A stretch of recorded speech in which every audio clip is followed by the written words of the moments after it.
In our line of work, we're always fighting to bring consumers accurate and actionable information. As we all know, there's a lot of misunderstanding out there, and renewable energy might be one of the biggest problem areas in that regard in our industry. And even on our side of the proverbial meter, there are probably some myths that we too are guilty of believing in. So today, why don't we lean into the research a bit and see if we can debunk some of these myths surrounding renewable energy. I'm Jordan Folks, and I'm the Associate Director of Demand Flexibility at Opinion Dynamics. We provide research, evaluation, and consulting services to utilities across North America, and we're really focused on kind of sustainability issues, be it energy efficiency, renewable energy, demand flexibility, electrification, and electric vehicles. As the Associate Director of Demand Flexibility, I'm really focused on all things in that realm, demand response, and even renewable energy as that interrelates here. So let's start to dive into some myths and see if we can debunk some of these. So myth number one I want to focus on is that only affluent customers have solar on their homes. I think that there's this conception that solar is only on mansions and it's really out of reach to anyone but the richest of customers. But what does the data actually have to say about that? What we see here is a table showing the top 5 states in terms of the distributed solar capacity that's installed. So this is effectively rooftop PV. And what we see is that California is by far leading the pack. Why is California so advanced in terms of distributed solar capacity penetration? There's a few key reasons there. One, it's a big state, so there's just a lot of homes that could potentially have this installed. So they do have some volume, some numbers game advantages there. But there's some other important reasons. Also, we see really high electricity costs in California. In terms of the lower 48, they have some of the highest kWh prices in the nation. Compounding that in terms of the customer's pocketbook, there's a very significant air conditioning need in some very hot places in California. You know, a really average sized home in like the city of Fresno, California, could easily hit $500 a month in electricity costs by running AC and having such, significant electricity cost pricing structures to begin with. But there's some good news here. They call California the Golden State for a reason. It's because there's a lot of sun. And so a lot of customers are harnessing the power of the sun and installing rooftop solar to help bring down their average monthly electricity price, the bill that they pay.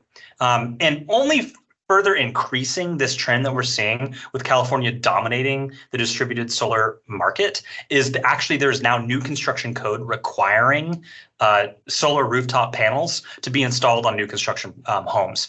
So we only expect that to get that number to grow.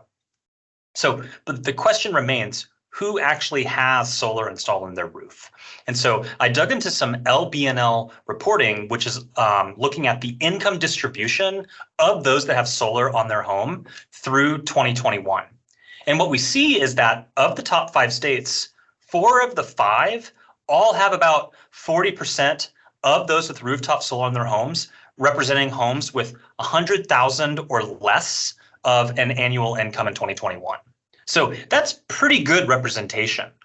In fact, Arizona is even higher at about 60%. Now, I will acknowledge that of those that are in this under 100,000 group, the majority of them are this kind of moderate income, like 50 to 100,000 annual income. That's about 2/3 to 3/4 of those that occupy those percentages you see on your screen. So still decent representation of moderate and low income customers in solar installations. It's not simply the richest of the rich that have this on their home. But when we dive into the data a little deeper and you actually compare this to census data, we do see a bit of a gap and a bit of a disparity.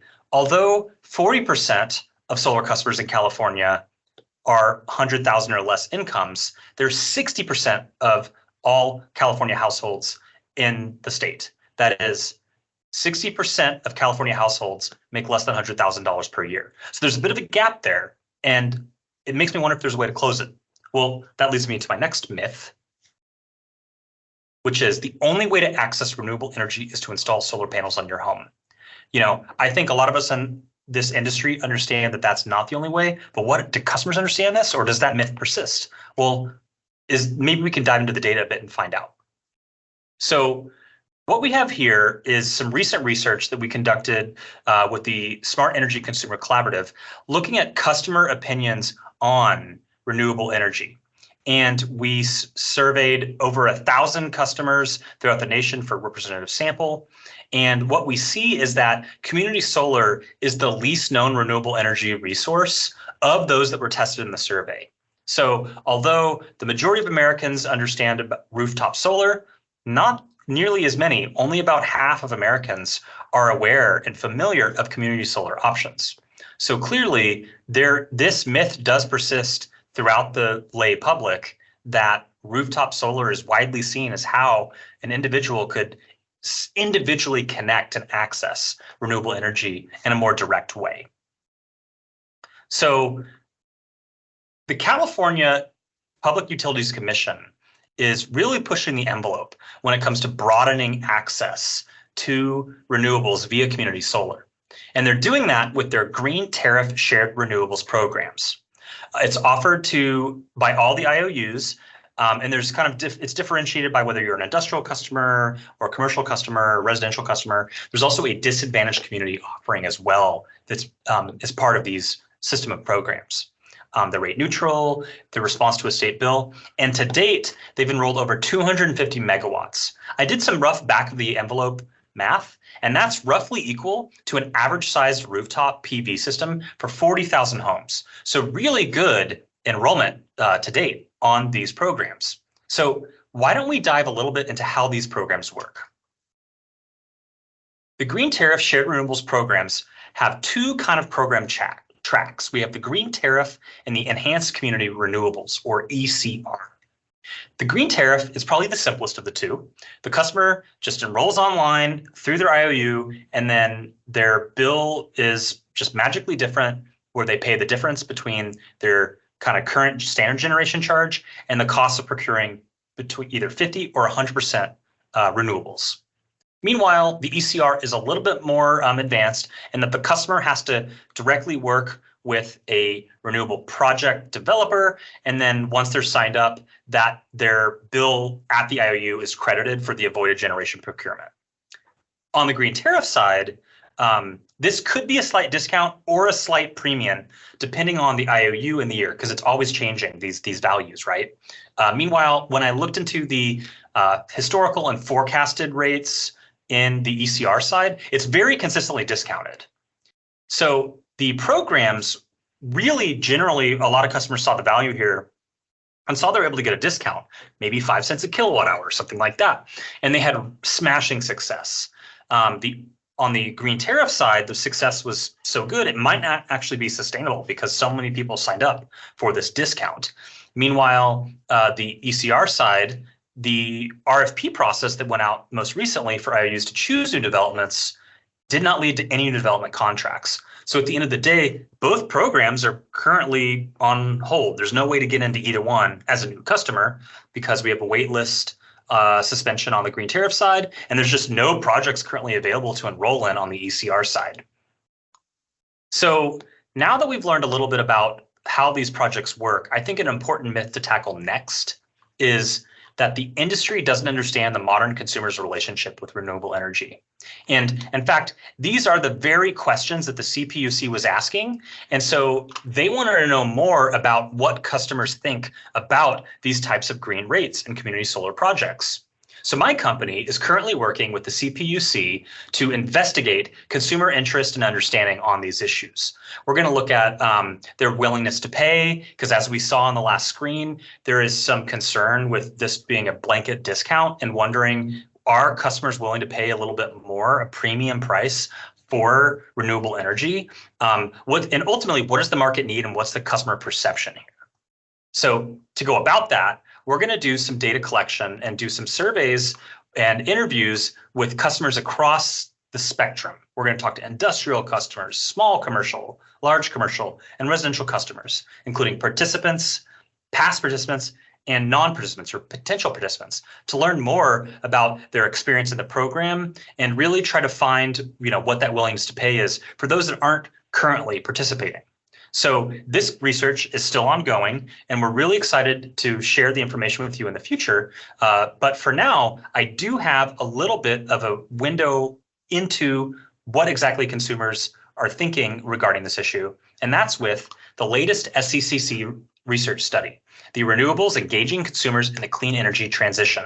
This is the latest long-form study that SECC has produced, and as the research chair at SECC, I've had a really good time getting to be involved in this study and really dive into what consumers think and know about renewables.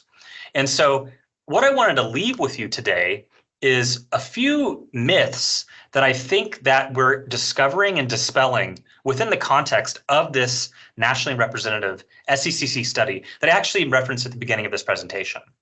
So the first one I want to mention is that 45% of Americans, nearly half, agreed that solar panels are expensive to maintain. Now, this is problematic, and this is something that the industry really needs to tackle, because this could actually be mitigating solar progress in the nation in terms of rooftop solar.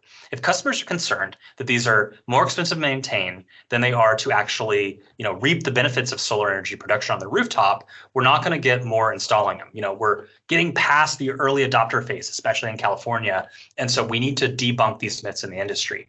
In fact, solar panel maintenance is a nominal, amount of money each year, and you should really be saving more money on your energy bills than you are actually just paying to clean them once a year. The second myth that the industry really needs to tackle is concern around utility-grade wind turbines and wind energy. Nearly 1/4 of Americans think that wind turbines produce low frequency or infrasound that is dangerous to human health.